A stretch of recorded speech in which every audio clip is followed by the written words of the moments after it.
পূৰ্বৰ নাওবৈচা সমষ্টিৰ বিধায়ক ভৰত নৰহৰ ফটো নাই পঞ্চায়ত নিৰ্বাচনৰ বেনাৰ পোষ্টাৰত। এই ঘটনা লখিমপুৰ জিলাৰ পূৰ্বৰ নাওবৈচা সমষ্টিত কংগ্ৰেছ দলে প্ৰদান কৰা পঞ্চায়ত নিৰ্বাচনৰ প্ৰাৰ্থীৰ নিৰ্বাচনীয় বেনাৰ পোষ্টাৰত নাই বিধায়ক ভৰত নৰহ ফটো। ইয়াকে লৈ হৈছে যথেষ্ট প্ৰতিক্ৰিয়া।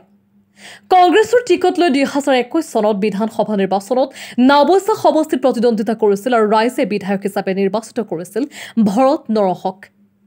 3-4 বছৰ সময় পাৰ হৈ যোৱাৰ পিছতো নিজ সমষ্টিত নাই কোনো উন্নয়নমূলক কাম। নিজ সমষ্টিৰ ভোটাৰে দেখা নাই বিধায়ক হোৱাৰ পাছত।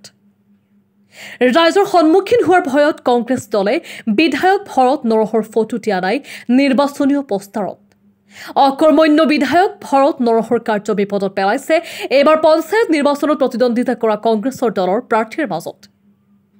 আমাৰ ওচৰত আমচুৰ নেতাৰ মন্তব্য আছে, আপোনালোকক শুনাই ল'ব বিচাৰিছো। News desk report.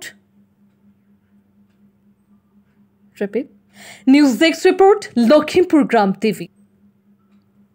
আপুনি সংখ্যালঘু অৰাজনৈতিক ছাত্ৰ সংগঠনৰ এজন নেতা হিচাপে এতিয়া ধৰি লওক ভৰত নৰহক যে সংখ্যালঘু ৰাইজে ভোট দি জয়যুক্ত কৰাইছিলে, এতিয়া সেই একে প্ৰতীক চিনেৰে কিছুমান পঞ্চায়ত নিৰ্বাচন বা জিকিবৰ কাৰণে চেষ্টা কৰি আছে। গতিকে মানুহে কি বিশ্বাসত তেখেতসকলক ভোট প্ৰদান কৰিব?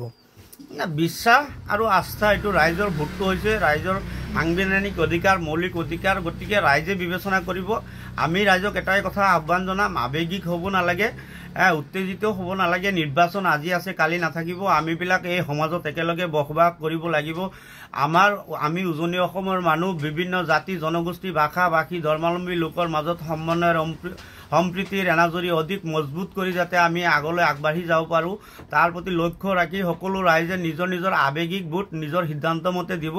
ইয়াতে আমাৰ ফালৰ পৰা কোনো ক'বলগীয়া নাই। কংগ্ৰেছৰ বিধায়কগৰাকী নিৰ্বাচিত কৰাৰ পিছত এবাৰ যে মানুহক প্ৰতাৰণা কৰিছে, আকৌ সেই পঞ্চায়ত নিৰ্বাচনত কংগ্ৰেছৰ কিছু প্ৰাৰ্থীয়ে কংগ্ৰেছৰ প্ৰতীক চিন লৈ প্ৰতিদ্বন্দ্বিতা কৰিছে। গতিকে এই বিষয়ে ৰাইজক আপুনি কি এটা বাৰ্তা দিব বিচাৰে? ৰাইজক এইটোৱে বাৰ্তা দিম যে যিহেতু কংগ্ৰেছ দলৰ ফালৰ পৰা কেন্দ্ৰীয় ৰাজ্যিক নেতা হিচাপে APCCৰ ফালৰ পৰা বিধায়কৰ টিকেট দিয়া হয় আৰু APCCৰ ফালৰ পৰা JP দাস ডাঙৰীয়া ইতিমধ্যে সংখ্যালঘু অধ্যুষিত এলেকাৰ বিভিন্ন অলিয়া গলিয়া চুবুৰীয়া ঘূৰা আৰম্ভ কৰিছে।